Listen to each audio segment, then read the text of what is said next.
This is how you spot early breakout and stay ahead of the crowd. Guys Nifty small cap index पिछले 3 महीने से randomly behave कर रहा है and च्योटिक manner में move कर रहा है, बट दिस टाइम मेरे को एक बड़े ब्रेकआउट की तैयारी दिखाई दे रही है। इस ब्रेकआउट को कैसे देखेंगे? अगर हम इस चार्ट को देखेंगे तो कुछ भी समझ में नहीं आ रहा, बट अगर हम स्टेप बाय स्टेप समझेंगे तो क्लियर समझ में आएगा। अगस्त के मंथ में यहाँ पे एक लो बनता है क्योंकि आरएसआई 30 के नीचे चला गया था। जब आरएसआई 30 के नीचे चला जाता है तो एक टेम्पररी बाउंस आता है, एक टेम्पररी बाउंस आया, प्राइस फिर यहां से गिर गया इन मूविंग एवरेजेस फिर रेजिस्टेंस फेस करके। जब प्राइस फिर से गिर जाता है तो दूसरा लो बनता है, दूसरा लो इस लो के ऊपर बनता है। अगर हम इन दोनों लो को कनेक्ट करके ट्रेंड लाइन को आगे बढ़ा दें तो मेरे को एक ये डिमांड ट्रेंड लाइन मिल जाएगी और हाइस ऊपर की तरफ शिफ्ट हो रहे हैं, तो ये सपोर्ट ट्रेंड लाइन मिल गई। चौथा जो सपोर्ट मिला यहाँ पे मिला, यहाँ पे नेक्स्ट डिमांड आती है। तो अगर हम इन दो डिमांड पॉइंट को कनेक्ट कर दें तो दूसरी लाइन मेरे को ये मिल गई, तो ये एक और सपोर्ट लाइन मिल गई। तो इनको क्या बोलते हैं? एक्सेलरेटिंग सपोर्ट ट्रेंड लाइंस, क्योंकि ट्रेंड लाइन ये वाली जो ट्रेंड लाइन ये इस तरफ शिफ्ट हो गई।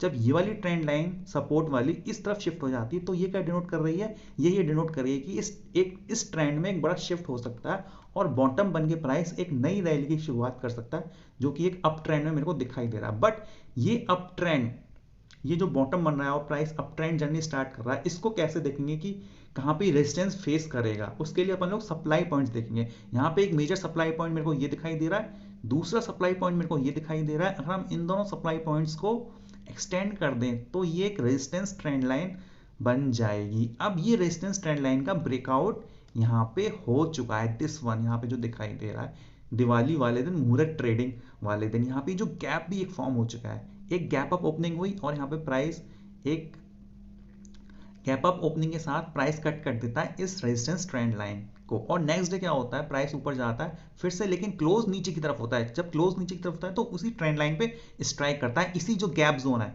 ये वाली जो गैप जोन है, थोड़ा जूम करता हूं, इसी गैप जोन के पास प्राइस क्लोज होता है। बट नेक्स्ट डे क्या होता है? प्राइस फिर से गिर जाता है क्विकली और इस गैप को फिल कर देता है। अगर मैं क्लियरली देखूं तो ये वाला जो गैप बना है ये फिल हो जाता है। बारीकी से समझेंगे एकदम, this one, this gap has been filled और प्राइस एकदम से ना आज फिर से ईऊपर चला जाता है इस रेजिस्टेंस ट्रेंड लाइन के ऊपर। और एक चीज और क्या दिखाई दे रही है, मूविंग एवरेज के थ्रू अगर समझेंगे तो price consistently 9, 21 and 50 days EMA के ऊपर चल रहा है और यहाँ पे ट्रिपल क्रॉसओवर भी जनरेट हो चुका है। मतलब 9 दिस वन 21 के ऊपर जा चुका है, 21 50 के ऊपर जा चुका है। तो this is a beautiful structure जो मेरे को क्लियर दिखाई दे रहा है। ये ब्रेकआउट हो सकता है। अगर ये ब्रेकआउट होता है तो लेवल्स मेरे को क्या क्या मिलेंगे? पहला लेवल मेरे को ये मिलेगा, दूसरा लेवल मेरे को ये मिलेगा।